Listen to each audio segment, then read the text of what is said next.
Are you ready to learn the truth about the greatest misconception in the history of the conquest of the Americas? One that has been hidden for centuries behind the Conquistadors' official reports? Textbooks generally claim that a vast, powerful empire collapsed overnight, like a house of cards, immediately after the capture and execution of its supreme ruler. We were painted a picture of an easy and swift victory by a handful of Europeans over millions of indigenous people. But the reality turned out to be far more protracted, bloody, and unpredictable. The Spaniards did indeed occupy the capital, establish their rule, and were already celebrating their final triumph. However, this overconfidence became their most fatal strategic mistake, which ultimately cost the colonizers 40 years of continuous military strain and colossal losses. While victory marches resounded in the captured cities, a new force was emerging in the shadows of deep gorges and impenetrable jungles. A leader emerged who was able to unite the survivors and create a formidable, virtually invulnerable stronghold of resistance in the most inaccessible regions of the continent. This was not merely a guerrilla movement, but a full-fledged state within a state, which for decades dictated its terms to the invaders. Be sure to watch this video all the way to the end, because today we'll reveal the details of this forgotten 40-year war. You'll learn how a single bold decision and the strategic genius of one man forced the most powerful colonial empire of the time to literally tremble at its own powerlessness. I'll show you what the map of the resistance actually looked like and why the conquistadors' brilliant victory turned into an exhausting nightmare that nearly put an end to colonization altogether. What if I told you that everything you believed about the end of the Inca Empire is a lie? Historians often cut this story short at the moment the Europeans captured the ancient capital. The Spanish commanders rode into the city as absolute victors, expecting no further resistance. They placed the young Manco Inca on the throne, assigning him the role of an obedient executor of a foreign will.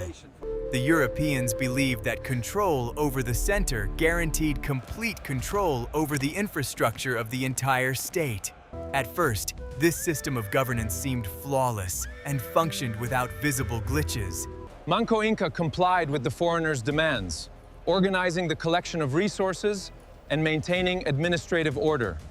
The Spaniards divided the land among themselves, feeling absolutely certain of their complete safety. However, the new ruler quickly realized his true position within this political structure. He understood that his power was merely a facade for the large-scale plundering of national treasures. The illusion of a mutually beneficial alliance began to crumble rapidly under the weight of the colonizers' growing demands. The country's new masters demanded increased supplies, destroying the traditional economy of an entire region. Manco Inca effectively found himself in the position of a hostage within the walls of his own capital palace. His official status as ruler was regularly subjected to humiliating questioning by the rank-and-file soldiers of the garrison. This constant pressure fostered within him a cold determination to completely reshape the balance of political power. The main problem for the ruler of the indigenous population was finding a pretext for legally leaving the capital. He knew of the European commander's immense greed and decided to use it as his primary weapon. Manco Inca promised to bring a valuable, life-size statue from a secret hiding place. This bait worked flawlessly, lulling the conquistadors into a false sense of security and lowering their guard. The ruler was permitted to leave the city accompanied by a relatively small escort. As soon as the leader was out of direct control, the situation changed instantly. He quickly got rid of his escorts and arrived at a prearranged forest camp. The reversal of roles occurred in the blink of an eye, transforming a submissive captive into a formidable commander of a vast army. A long-awaited signal to launch a full-scale military campaign was sent throughout the country. the Spanish garrison in the capital suddenly found itself surrounded by a tight ring of hostile forces. Scattered groups of colonists in the provinces came under coordinated attacks by local militias. The Incas methodically destroyed crossings and blocked narrow mountain passes with stone barricades. European logistics, based on long supply lines, were completely paralyzed. Not a single messenger could break through to the blockaded capital with a request for urgent aid. The initiative passed completely and unconditionally into the hands of the continent's indigenous population.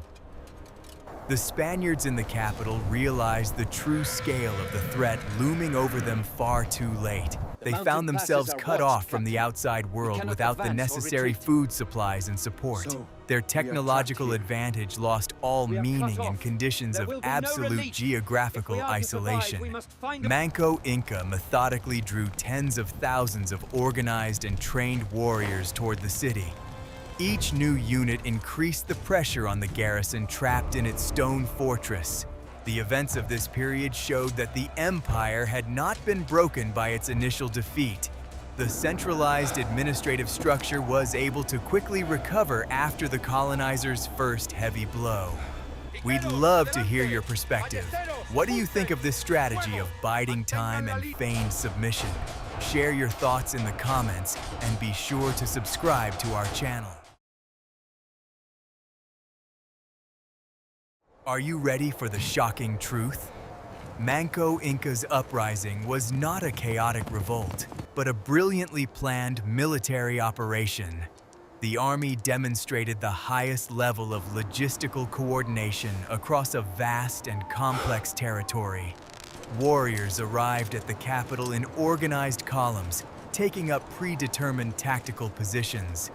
It was a true regular army, operating according to a unified and strict strategic plan. The siege became one of the most ambitious engineering feats of that historical era. The Incas surrounded the city with a tight ring of fortifications, depriving the enemy of any opportunity to maneuver. They built a complex system of moats and palisades to neutralize attacks by European cavalry.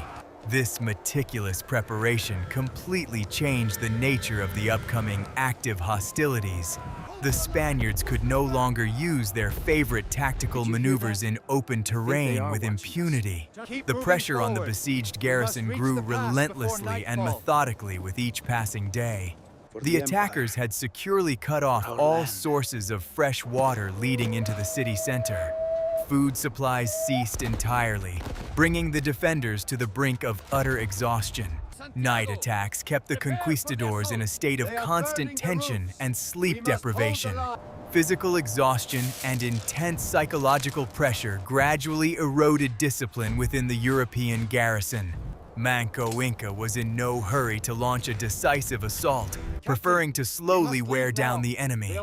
His strategy was to maintain a constant, extremely high level of threat.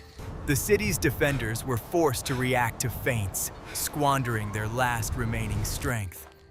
Every day of the siege worked in favor of the Inca army, increasing their overwhelming numerical superiority. The Europeans found themselves tightly trapped in a trap that they themselves had recklessly allowed to be set. To completely deprive the Spaniards of cover, the attackers began the systematic destruction of the city's infrastructure. Thousands of incendiary shells flew into the sky, setting the dry roofs of buildings ablaze. Fire engulfed most of the city blocks, turning the once thriving streets into smoldering ruins. The Conquistadors were pushed back to the central square, where they took refuge in two fortified buildings. The colonizers' zone of control had shrunk to a critical and precarious minimum.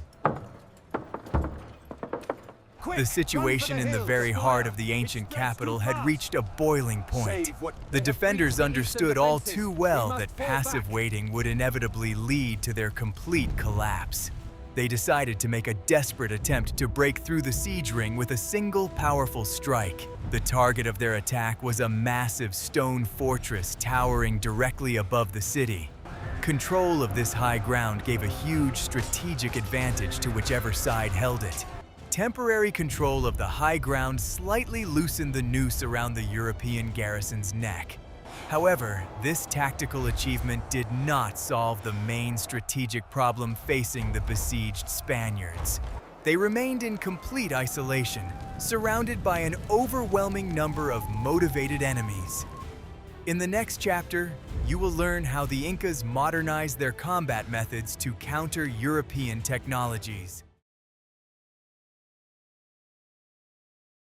The hidden truth that everyone keeps quiet about is the incredible adaptability of the Inca regular army. They did not continue to fight using old methods after a brutal clash with new technologies. The experience of their very first setbacks was quickly analyzed by Manco Inca's military leadership. The indigenous population began actively adopting and modifying European methods of waging large-scale conflict. This intellectual transformation came as an unpleasant and frightening surprise to the arrogant conquistadors. An important innovation was the organized use of captured firearms and gunpowder. The Incas did not simply store these valuable trophies carefully, but actively incorporated them into their combat tactics. They forced European prisoners to teach their warriors how to properly handle arquebuses. Soon, units capable of delivering accurate, lethal fire appeared in the Inca defensive positions. The firepower of the opposing sides began to gradually even out on the battlefield. The tactics for countering the mobile Spanish cavalry also underwent significant changes. The Incas began to use long polearms en masse, creating insurmountable barriers for the attacking horsemen. They tightly bound, captured European bladed weapons together, forming extremely dangerous barricades. In open spaces, hidden traps were set up to disrupt the formation of rapidly advancing units. The conquistadors' mobility on the battlefield was reduced to an absolute minimum. The indigenous army's logistics operated like a perfectly tuned, massive clockwork mechanism. Thousands of people were involved in the constant supply of necessary provisions to the frontline warriors. Special units worked around the clock to repair destroyed fortifications and rapidly construct new engineering structures. This invisible yet arduous work behind the lines ensured constant pressure on the besieged city. The Spaniards could not fathom where their enemy obtained such inexhaustible human resources. In response, the conquistadors were forced to make regular, risky forays for provisions. Each such operation turned into a full-scale military expedition with an unpredictable outcome for those involved. The Incas allowed the detachments to move away from the city walls and then suddenly attack them on their return. The meager supplies obtained often came at too high a cost, exhausting the strength of the entire garrison. The siege remained as impenetrable and threatening as it had been in the early days. Information warfare was also an important part of the Inca ruler's overall strategy. He deliberately spread false rumors among the besieged that other Spanish settlements on the continent had been completely destroyed. This disinformation sowed deep panic and heavy despondency among the defenders of the ancient city. Many conquistadors began to seriously doubt the wisdom of holding their positions any longer. Psychological exhaustion was becoming no less a factor in defeat than the acute shortage of food. The Incas' triumph seemed inevitable, as the defenders' resources were completely running out. No one expected that the situation would soon change dramatically due to insurmountable external factors. Time was working against the European garrison, which found itself in complete tactical isolation. The indigenous population continued to methodically tighten the noose around the central districts of the ancient capital. If you're interested in such a detailed analysis of tactics, be sure to like this video. What the government doesn't want you to know lies in the true reasons for the failure of the long siege. Despite brilliant tactics, Manco Inca's massive army was entirely dependent on agricultural cycles. Tens of thousands of warriors were also ordinary farmers who needed to feed their families. The approach of the mandatory planting season created a critical logistical crisis in the besiegers' massive camp. The army of many thousands began to experience an acute shortage of basic food supplies for its own sustenance. The ruler suddenly found himself facing an extremely difficult choice between continuing the war and the threat of mass starvation. He could not keep his men by force, as his power rested solely on his authority.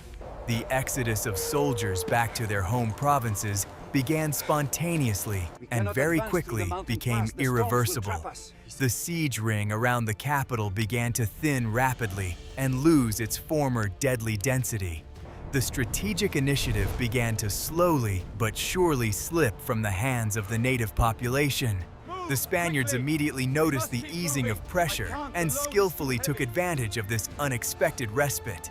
They organized a series of successful raids into the surrounding valleys to urgently replenish their depleted supplies. These mobile sorties no longer encountered the fierce and organized resistance they had faced before. The garrison was able to regain its strength and thoroughly prepare for further active operations. The mood in the Conquistadors' camp quickly shifted from utter despair to cautious optimism. At the same time, large reinforcements from other conquered regions began arriving in force to join the Spaniards. News of the heavy siege reached the coast, and fresh troops fought their way through the high mountains. The return of experienced commanders with additional resources completely shifted the precarious balance of power. Now the Europeans had sufficient numbers to launch a full-scale, organized offensive.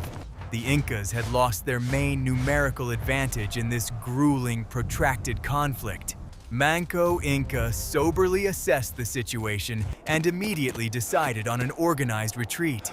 He withdrew his remaining mobile forces to a large fortress in the neighboring Sacred Valley. This location was chosen for its ideal strategic position and extremely strong fortifications. Here, the ruler planned to regroup his exhausted troops and reliably halt the advance of the reinforced enemy. A completely new phase of this protracted armed confrontation between two different civilizations had begun. Manco Inca personally commanded the defense, coordinating the actions of his mobile units from a high vantage point. He used the captured European weapons with maximum effectiveness in the narrow mountain gorge. The Spanish units suffered heavy losses and were forced to begin a highly disorganized retreat. The Incas doggedly pursued them to the very edge of the valley, delivering constant flanking attacks. This resounding defeat dealt a serious blow to the military ambitions of the arrogant colonizers. The victory in the mountains proved that the Inca regular army remained a formidable force. It demonstrated the indigenous population's ability to adapt instantly to difficult conditions and utilize the terrain. However, Manco Inca fully understood that this resounding victory was merely a temporary tactical success. The Spaniards' resources continued to be steadily replenished by transport ships arriving from across the ocean. A prolonged standoff near major administrative centers was becoming too risky for his people. The ruler realized the urgent need to find a more reliable refuge to save his people. He needed a safe place, out of reach of the Spanish colonizers' constant punitive expeditions. Remaining in the open valley meant exposing his forces to a high risk of total annihilation in the future. The overall strategy of resistance demanded a radical and urgent shift in the entire geography of the conflict. Where do you think Manco Inca directed his troops in this critical situation? The decision to abandon the mountain fortress forever was the most difficult moment in the entire history of the large-scale uprising. This action meant the final loss of control over the historical and cultural center of the great state. A vast procession of people set out toward the impassable eastern regions, leaving their native lands behind. The long retreat took place amid a constant shortage of food and a harsh, unpredictable climate. Many people could not endure the hardships of the journey and perished forever on the cold mountain passes. Spanish mobile units launched a relentless pursuit, attempting to destroy the army while it was still on the march. Rearguard battles raged almost continuously, sapping the last of the strength from Manco Inca's exhausted warriors. The Incas were forced to abandon heavy equipment along the way to speed up their movement even slightly. The structure of the disciplined army began to crumble under the immense pressure of fatigue and the constant threat from the rear. This was a time of maximum systemic crisis, when all plans seemed completely shattered. It was precisely at this critical moment that a turning point occurred, determining the fate of the entire ensuing conflict. The natural conditions that were severely hampering the Incas proved even more devastating for their pursuers. The heavily armed European horsemen could not advance through the dense undergrowth of the humid tropical forest. Navigating the green labyrinths became absolutely impossible without precise knowledge of the terrain. The pursuit gradually slowed down and then came to a complete halt due to insurmountable obstacles. Manco Inca ordered the destruction of all suspension bridges across the deep river canyons at the edge of the jungle. This radical decision created an insurmountable physical barrier between the pursuers and the retreating Incas. The Spanish cavalry came to a halt at the very edge of the cliffs, unable to continue their victorious march. The colonizers were forced to turn around and reluctantly head back to their well-fortified mountain strongholds. The dramatic retreat ended, leaving the Incas in relative yet extremely precarious safety. The cost of this saving march proved to be incredibly high, both physically and morally. A vast number of highly experienced warriors and loyal subjects were lost to the empire forever. All that remained of the once great state was a small, organized remnant lost in the tropical forests. However, this remnant fully retained its administrative structure, its leaders, and its will to resist. The global crisis had been weathered, and a new era of grueling guerrilla warfare of attrition began. The choice of the forest region proved to be a strategically flawless and far-sighted move on the part of the ruler. Vilcabamba was reliably protected by natural barriers, raging rivers, gorges, and incredibly dense forests. It was physically impossible for the Spaniards to approach the new hidden state with large forces. The climate made prolonged sieges completely unfeasible due to insurmountable problems with supplying the garrisons. The Incas gained an ideal and impregnable base from which to plan their future military operations. Having recovered from its catastrophic retreat, the new hidden state began to rebuild its strength. Having survived the brink of total collapse, the survivors found a new, more determined inner drive. Illusions of quick victories vanished completely, giving way to a calculated strategy of wearing down the enemy over the long term. Manco Inca transformed from the ruler of a vast empire into the leader of an elusive guerrilla movement. This mental transformation marked the beginning of the longest phase of resistance against the colonizers on the continent. Guess what happened next? Having entrenched themselves in the impenetrable jungle, the Incas did not sit back in a passive, defensive posture. They quickly turned their isolated geographical position into a powerful offensive weapon. Mobile sabotage units began to emerge regularly from the dense forests, attacking the colonizers' caravans. The main targets were the vital trade routes connecting the major centers of the new Spanish administration. The Europeans' communications suddenly found themselves under constant, painful, and utterly unpredictable attack. Manco Inca's tactics changed radically and irrevocably compared to the large-scale siege of Cusco. Instead of massive concentrations of heavy troops, he used small, perfectly trained sabotage groups. They delivered lightning-fast, devastating strikes along trade routes and instantly vanished into the dense forests. Pursuing them was utterly futile, as their tracks vanished instantly on the rocky trails. The initiative in this grueling guerrilla war belonged entirely to the indigenous population. To counter this constant threat, the Spanish attempted to build fortified forts en masse along the roads.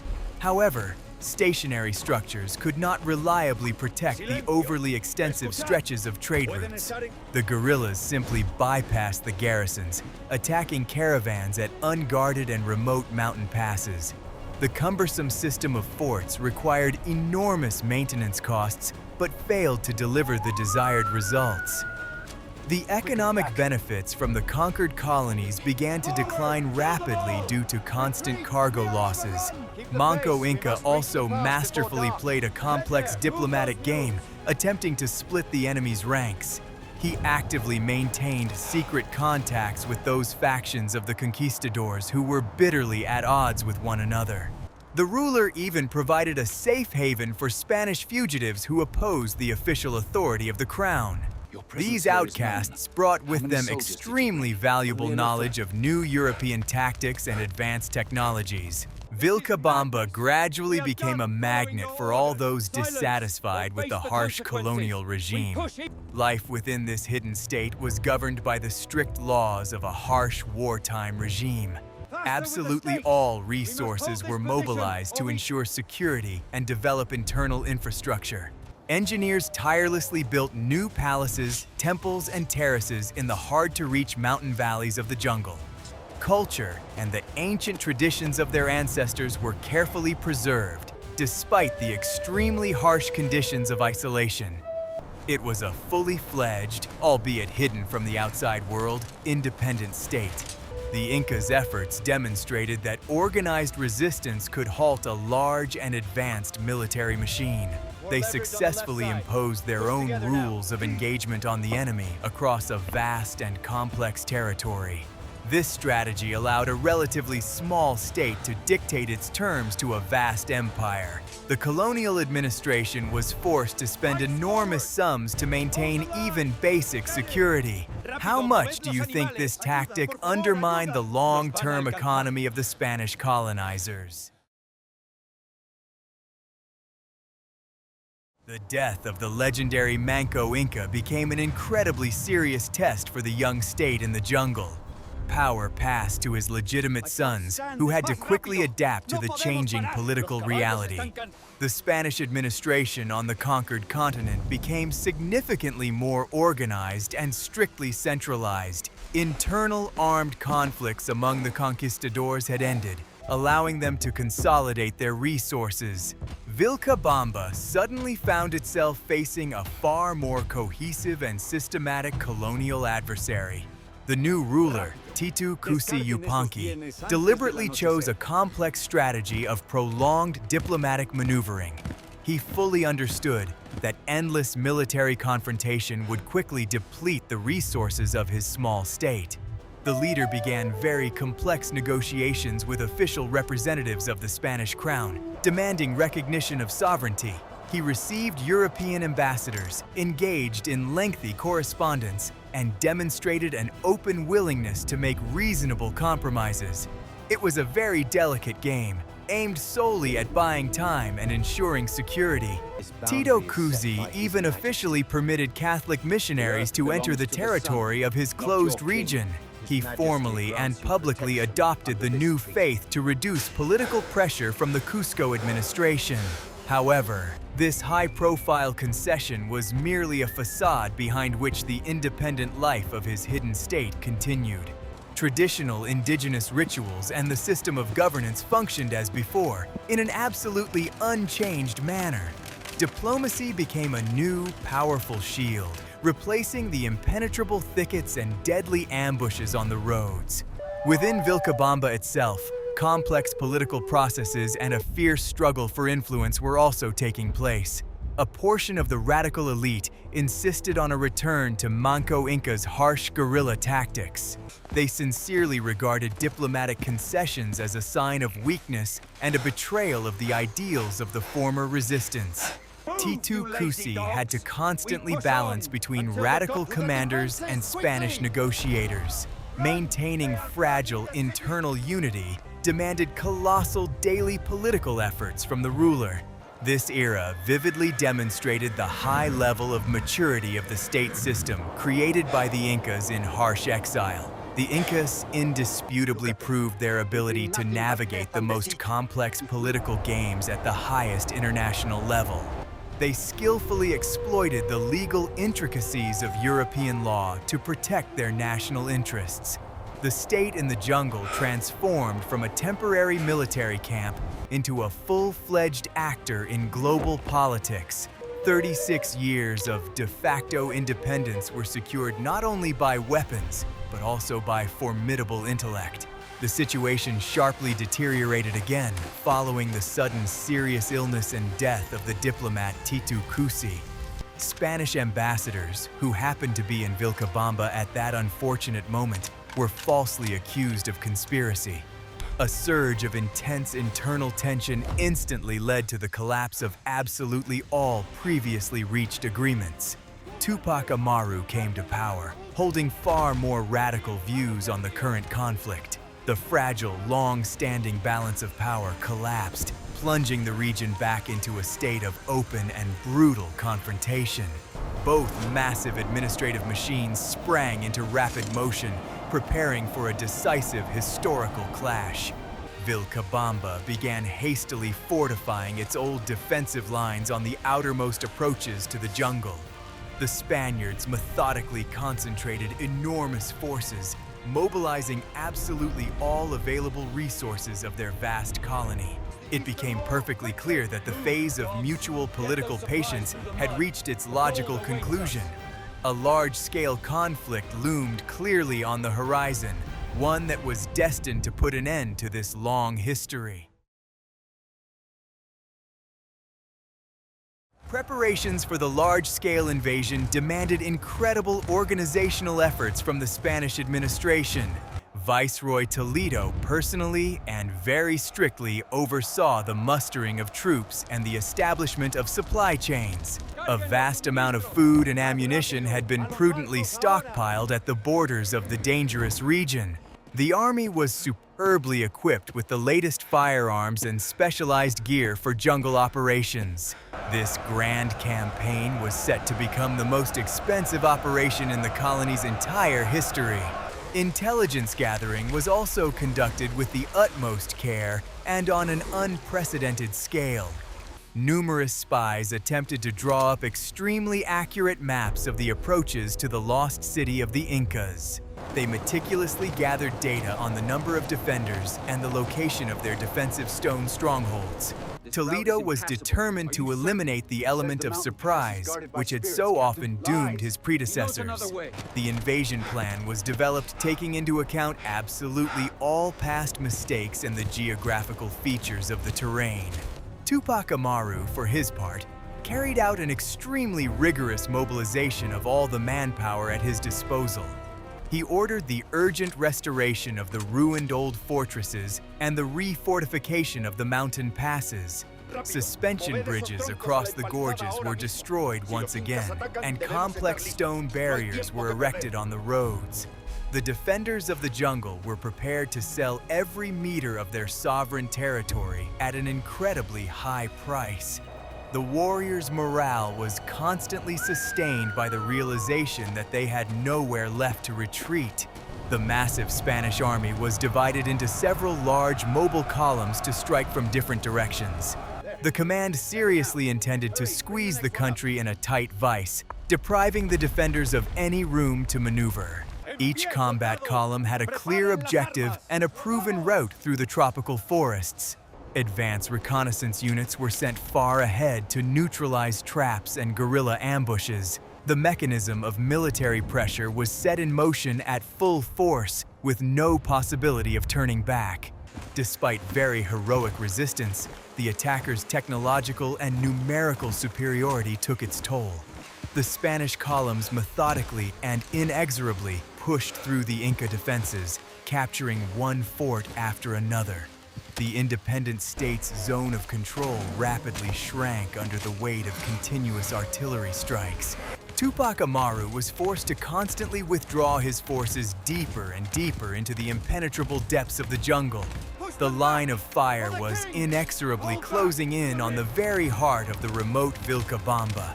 The situation became absolutely critical when the last major defensive line before the capital fell. The Inca command finally realized that it was no longer possible to hold the city using conventional military methods. The difficult decision was made not to engage in a decisive battle within the walls of the doomed forest capital. Tupac Amaru ordered the immediate evacuation of the population and the complete destruction of key structures. The city was to be left to the advancing enemy completely empty and unusable. Tall columns of thick smoke rose into the gray sky from the burning temples and Inca palace complexes. The defenders methodically destroyed food supplies to deprive the advancing army of much-needed provisions. A vast procession of terrified refugees set out for the most impassable and dangerous regions of the Amazon. This tragic outcome strongly resembled the tragic retreat from the mountainous Ollantaytambo many years earlier. History was repeating itself, but this time there was virtually no chance of establishing a new state. Spanish armed vanguards entered the burning Vilcabamba without encountering organized resistance. They found only the smoldering ruins of what had once been a great center of resistance for the indigenous population. The 36-year era of the independent mountain state had come to a physical end. However, the campaign's primary objective, the capture of the ruler himself, had not yet been achieved by the Conquistadors. The final, most grueling phase of the pursuit began in the endless labyrinths of the rainforests. The fall of the forest capital did not stop the viceroy, who insisted on the complete conclusion of the military operation. Capturing Tupac Amaru alive became the primary and sole objective of the Conquistadors' special search units. The Spanish captains led their exhausted men into the most remote corners of the jungle, completely ignoring their fatigue. They doggedly followed the trail of the retreating column, crossing raging rivers and impassable swamps. Navigation through the forest relied entirely on the directions provided by captured local inhabitants. The conditions of the long pursuit became utterly unbearable, even for the most experienced veterans of the campaign. Provisions had completely run out, and the detachment subsisted solely on whatever they could barely find in the forest. Expensive equipment was falling apart under the destructive effects of constant humidity and arduous marches. However, a strong desire to end this long war stubbornly drove the exhausted soldiers forward. The commanders understood perfectly well that returning without the captured Inca ruler would be considered a failure. Tupac Amaru's group was also on the verge of complete physical exhaustion and deep despair. Traveling with their families greatly slowed their progress, preventing them from breaking away from their pursuers. Disease and constant hunger rapidly decimated the ranks of the last defenders of the vanished empire. The ruler clearly understood that the ring of enemy pursuit was tightening with every arduous mile they traveled. The hope of finding a safe and hidden refuge in uncharted lands was rapidly fading before their eyes. The decisive and tragic moment came on the muddy bank of one of the great Amazonian rivers. A Spanish search party finally managed to catch up with the exhausted group of fugitives after a night march. The forces of the two sides were too unequal to mount effective and sustained military resistance. A brief skirmish quickly led to the inevitable surrender of the ruler's last personal bodyguards. Tupac Amaru, the last independent leader of the great Incas, found himself in the clutches of the colonizers. Many prominent religious figures openly opposed the use of such radical and extreme measures. They urged that the captive ruler be sent to Spain or permanently isolated in a remote monastery. There was a well-founded belief that a public execution could provoke new, intense unrest in the provinces. However, Francisco de Toledo was absolutely unyielding in his decision to destroy the main symbol of resistance. He sincerely believed that only radical actions could finally consolidate the crown's power. A formal tribunal handed down a harsh sentence, which was not subject to any appeal or postponement. This grim news caused deep shock and widespread grief among the indigenous inhabitants of the city of Cuzco. The once glorious capital of a great empire was about to witness the finale of its own history. The Spanish authorities took unprecedented security measures, deploying additional troops to the central square. Tension in the overcrowded city reached its highest historical peak. The day of the execution was set for the end of the year, 1572. A huge, silent crowd of about 15,000 people gathered tightly in the square. The people had come not to watch a spectacle, but to bid farewell forever to an entire era. The air was thick with an incredibly heavy sense of anticipation and the deep, mournful silence of thousands of witnesses. The Spanish garrison stood in a tight combat formation, ready to immediately quell any disturbances. The last supreme ruler ascended the scaffold, maintaining absolute inner dignity and composure. He addressed his silent people with a short speech, urging them to accept the new reality. His farewell words were full of sorrow, yet completely devoid of fear of the inevitable end. The procedure concluded very quickly, putting a definitive end to 40 years of tense confrontation. The Inca ceased to exist as a sovereign political institution, becoming merely a turned page in history. The conclusion of this long story turned out to be incredibly vast and very grim in its long-term consequences. The fall of the independent state of Vilcabamba signaled the complete end of the era of sovereign pre-Columbian civilizations. The scale of human and cultural losses defied any precise statistical estimates of the time. The infrastructure, painstakingly built over centuries, was finally integrated into the needs of the European system. The change in political power became absolutely irreversible and was no longer contested by force of arms. The long-term effect of the destruction of the last pocket of resistance forever changed the face of the entire continent. The local population, deprived of its legitimate leaders, was completely subjugated to the new economic model. The system of harsh, forced labor in mines and on plantations operated at full state capacity. The immense wealth of the Andean region began to flow in a continuous stream to distant European metropolises. The colony entered a long period of stable but extremely harsh exploitation of its resources. The Spanish administration implemented a series of extremely harsh reforms to prevent any attempts at rebellion. The traditional structure of indigenous local governance was completely dismantled and replaced by officials. The use of the symbols and emblems of the former great empire was strictly prohibited by law. The memory of the great and sovereign past was to be completely erased from the consciousness of new generations. Global cultural assimilation became the primary instrument of state control in the conquered lands. However, the ancient cultural heritage of the Incas proved far more difficult to destroy than their army.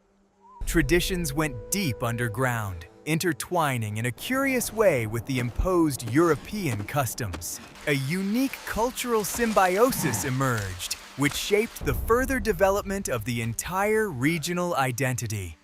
Legends of the unconquered lost city in the jungle continued to live on in secret oral narratives. The memory of 40 years of resistance became a solid foundation for the formation of a new national consciousness. The story of Manco Inca and his successors completely debunks the established myth of the easy conquest of the Americas. It convincingly demonstrates that the indigenous population possessed tremendous military and organizational capabilities. Their long struggle was not a chaotic revolt, but a highly organized defense of their sovereignty. 40 years of grueling war of attrition demanded incredible effort and expense from the Spanish crown. It was a conflict between worthy adversaries, the outcome of which was determined only by time and boundless resources. The Inca's ability to quickly adapt to new technologies deserves special attention from modern analysts. They were able to radically restructure their army, economy, and logistics to cope with the conditions of a total crisis. The creation of an effective guerrilla state under the most challenging climatic conditions is an outstanding achievement. This unique experience was far ahead of its time, becoming a classic example of asymmetric conflict. The survival strategy of the hidden Vilcabamba still amazes with its incredible sophistication and execution. The events of those distant years demonstrate how the resolve of a single leader can alter the course of history. Manco Inca's refusal to meekly accept the status of a defeated man set in motion a chain of events of incredible magnitude. His difficult choice determined the fate of entire generations and shaped an entirely new political reality. Vilcabamba's resistance proved once and for all that the spirit of freedom cannot be broken by technological superiority alone. This legacy lives on, serving as a vital part of the cultural fabric of modern South America. The era of great European conquests came to an end, leaving behind an incredibly complex and contradictory world. Studying these global processes helps us understand the mechanisms of state formation much better. Every page of this chronicle carefully preserves valuable historical lessons for future generations. This chronicle teaches us to thoughtfully analyze events through the lens of their long-term consequences. The events of the 40 Years' War forever and irrevocably changed the political map of the world and the fates of people. How do you think this story changes your perception of the Age of Discovery? Please suggest topics in the comments for future videos that you'd like to see on our channel. And don't forget to subscribe so you don't miss out on new, in-depth investigations and chronicles of the past.